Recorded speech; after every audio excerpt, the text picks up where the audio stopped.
Selamat datang di saluran YouTube Suara Papua ID. Kami sangat senang Anda bergabung dengan kami dalam pembahasan yang penting ini tentang jejak kekerasan militer di tanah Papua. Dan pada akhir pembahasan ini, mari kita renungkan bersama bahwa akar persoalan di Papua tidak dapat dianggap remeh.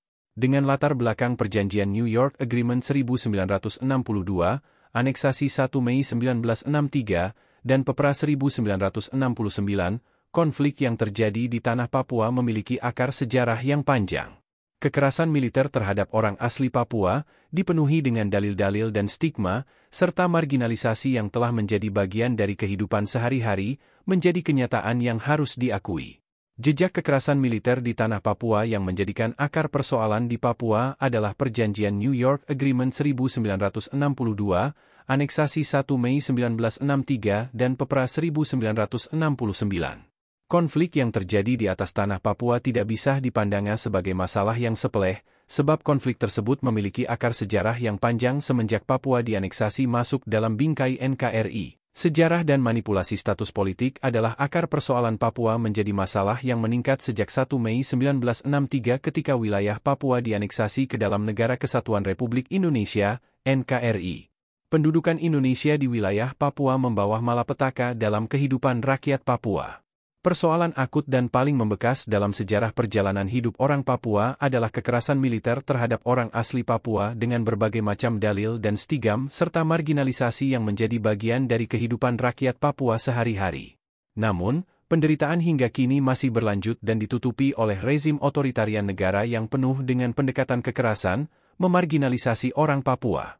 Penderitaan rakyat Papua adalah sebuah ancaman serius yang distigma, separatis, terbelakang, OPM, gerakan pengacau keamanan, dan tidak berbudaya untuk membenarkan tindakan kekerasan dan diskriminasi.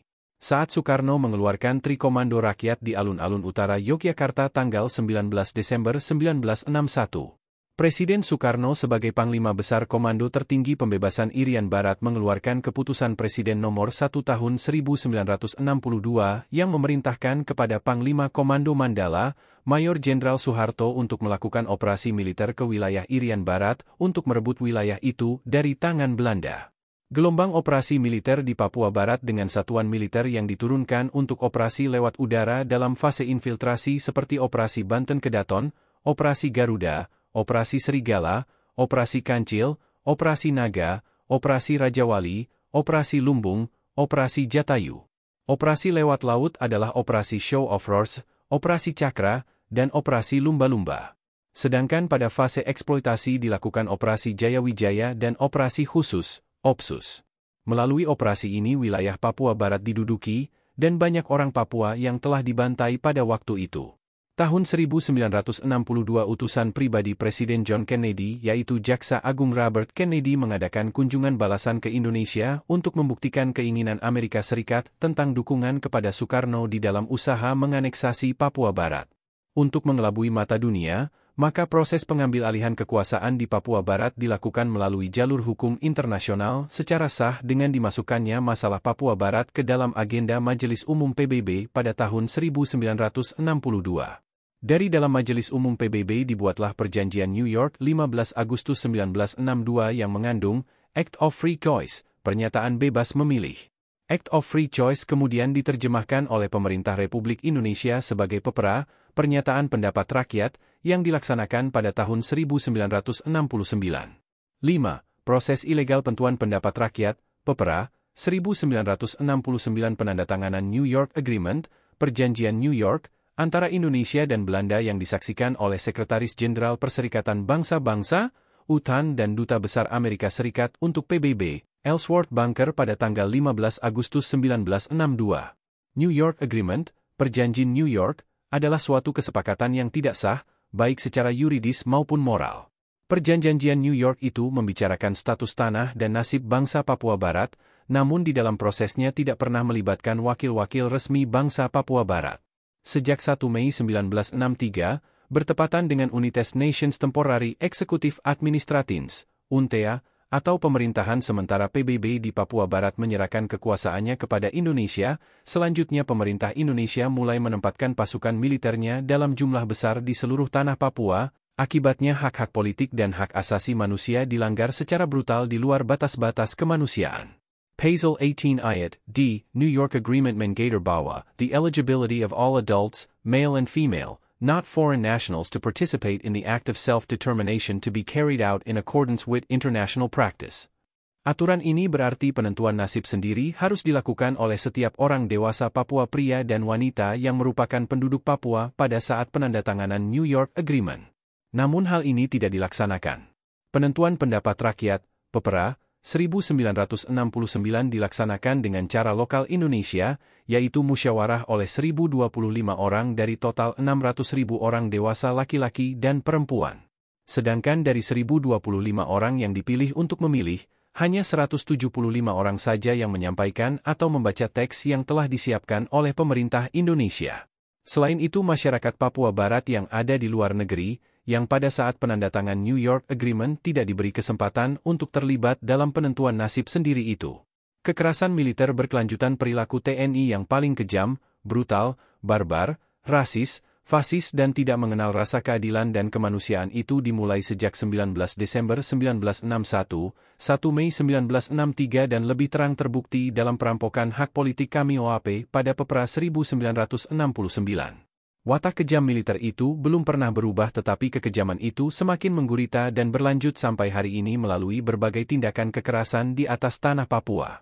Perilaku aparat keamanan anggota TNI yang dipertontonkan penyiksaan terhadap seorang asli Papua, OAP, di Kabupaten Puncak Papua Tengah yang dimasukkan dalam dram ini sungguh-sungguh di luar batas-batas rasa kemanusiaan yang dapat mencederai dan melukai hati kita.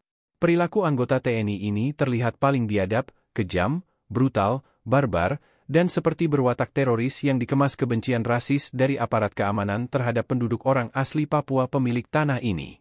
Setelah beberapa hari kemudian terjadi pembunuhan warga sipil oleh oknum polisi di Kabupaten Kerom, Papua yang melakukan penembakan 8 kali hingga korban meninggal dunia.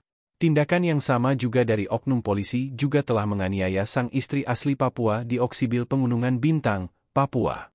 Kekejaman ini hanya pengulangan peristiwa-peristiwa kejahatan kemanusiaan sebelumnya.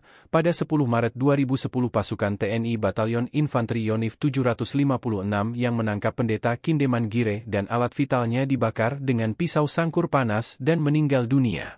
Ada pula 17 Maret 2010 dan 30 Mei 2010 di Kampung Gurage Distrik Tingginambut, Puncak Jaya, pasukan Yonif 753 menangkap 2 warga sipil, Telangga Gire dengan Anggen Pugu Gire dan interogasi, menendang dan menyiksa mereka dan TNI sendiri membuat video dan video itu menjadi viral di media sosial dan dipersoalkan oleh lembaga internasional PBB.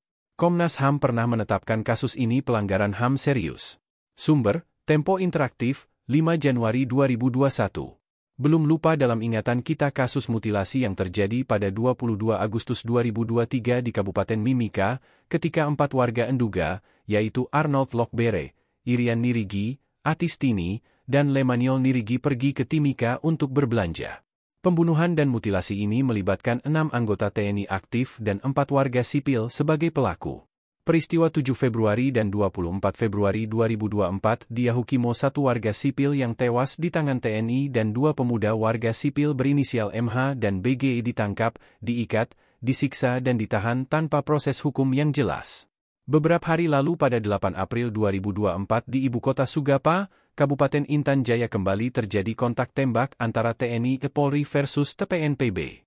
Kejadian tersebut mengakibatkan 2 remaja korban atas nama Nepina Duitau, anak SD umur 6 tahun, dan Nardo Duitau, umur 12 tahun, meninggal dunia. Tempat di mana sebelum pernah terjadi penembakan terhadap PDT, Yeremia Zanambani pada 19 September 2020 lalu, hingga belum mendapatkan proses hukum yang jelas karena pembunuhnya TNI Polri sendiri. Di waktu yang sama tepat 30 Maret 2024 lalu terjadi penyisiran dan penembakan membabi buta serta pengeboman dilakukan di wilayah yang tengah didiami Philip Mark Mertens, pilot susi air yang ditawan milisi TPNPB OPM yang mengakibatkan pembakaran, pembunuhan terhadap rakyat sipil uang mengungsi. Pembunuhan-pembunuhan tersebut dibiarkan begitu saja oleh negara seolah rakyat Papua dipandang bagikan binatang yang siap harus dimangsa oleh pemangsa kapan saja. Hal itu terbukti dari berbagai kasus terberat maupun kecil pelanggaran HAM yang sampai saat ini belum ada satupun yang dituntaskan secara adil, setiap pelaku dibiarkan tanpa diadili dalam pengadilan umum. Di waktu yang sama kita juga diperlihatkan dengan berbagai reaksi dan tanggapan yang salah dari rakyat Indonesia. Salah satunya mengenai kritik BEM-EU terhadap tindakan praktik pelanggaran HAM di Papua. Hal ini justru dianggap provokasi dan penyebaran hoaks oleh sebagian besar rakyat Indonesia yang mana negara sengaja memanipulasi fakta dan data yang sesuai dengan keadaan objektif di tanah Papua. Berdasarkan tindakan kekerasan, penindasan dan pembantaian rakyat Papua.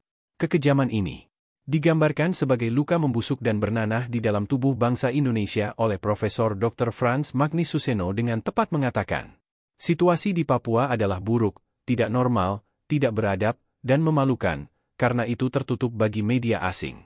Papua adalah luka membusuk di tubuh bangsa Indonesia. Hal 255, kita akan ditelanjangi di depan dunia beradab, sebagai bangsa yang biadab, bangsa pembunuh orang-orang Papua, meski tidak dipakai senjata tajam.